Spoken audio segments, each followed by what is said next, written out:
All right, welcome back. So let's now talk about the lead part for Boogie Woogie. Okay, as guitar players, and especially in blues music, it's kind of rare if we ever get an opportunity to be the only guitar player either at a blues jam or at a blues gig. Normally there's more than one guitar player. So it's always good for us to have a bag of tricks to be able to play along with another guitar player. So what this is designed to do is, if guitar player one, your friend, is doing the rhythm part, we can play this lead part and they'll sound great together. Okay, so here is the lead part for Boogie Woogie. We're going to start here on the 5th fret of the 6th string, and we're going to attack the string twice. This is still swung, just like the rhythm part, so we're going to do that long 8th note thing. Right, 1 and... Okay, the next thing we're going to do, and I'm just sliding from 7 to 9. So far we have this. All right. The next move is that we're on the 7th fret 5th string. 2 attacks again. So far we have this.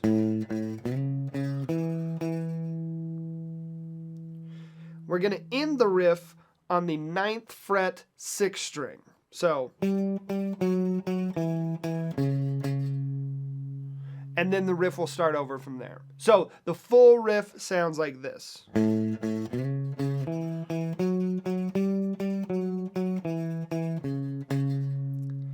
Okay, and check this out. This is a little bit different than the rhythm part. So here, I'll count it out for us and see if you can catch what's different about it.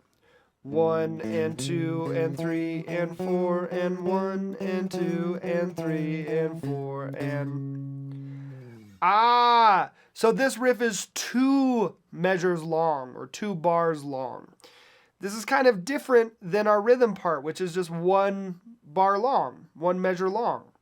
So when we're talking about the blues form, and I said that the 1 chord happens for 4 bars at the beginning, we can just think about playing this riff twice. That'll fill up those 4 bars. 1,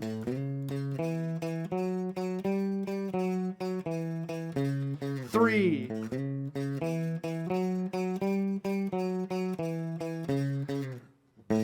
and then the next would be the 5th bar of the blues. Okay, so playing that riff twice fills up the first 4 bars of the blues, okay?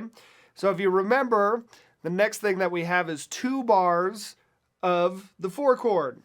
So we're going to play that same riff, it's just going to start on a different string, okay? So it's going to start right here on the 5th fret 5th string. I like when that happens. And we're going to do exactly the same thing, but on a new set of strings. So...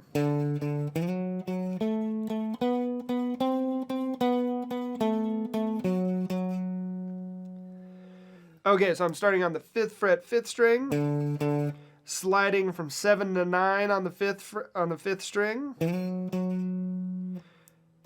4th string 7th fret, 9th fret 4th string, and then 10th fret 4th string, and then walking it back down. So 9th fret 4th string, 7th fret 4th string, 9th fret 5th string. So the 4 chord riff sounds like this.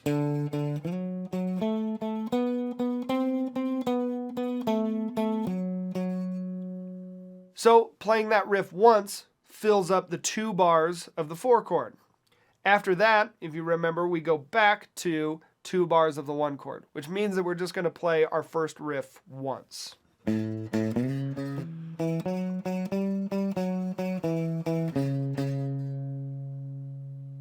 Okay, so this brings us to the final 4 bars of the blues, the turnaround, right?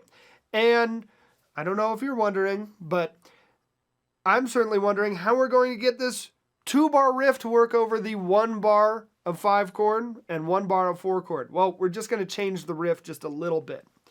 Okay, so for the 5 chord, we're going to be starting here on the 7th fret 5th string. we're sliding from 9 to 11 on the 5th string. And then we're going to hit the 9th fret, 4th string. And then instead of doing that walk up thing, we're going to just go back to the 11th fret, 5th string. And that fills up one bar now. 1 and 2 and 3 and 4 and... Okay, so that fills up the 5 chord bar. We're just going to take that same riff, that same kind of shortened riff, and play it over the 4 chord now. So we're going to be starting here on the 5th fret, 5th string. I like when that happens. And playing that exact same shortened riff, just scooted down 2 frets. Okay, and then for the last 2 bars, we're just on the 1 chord. So we're going to play that first riff we learned one more time.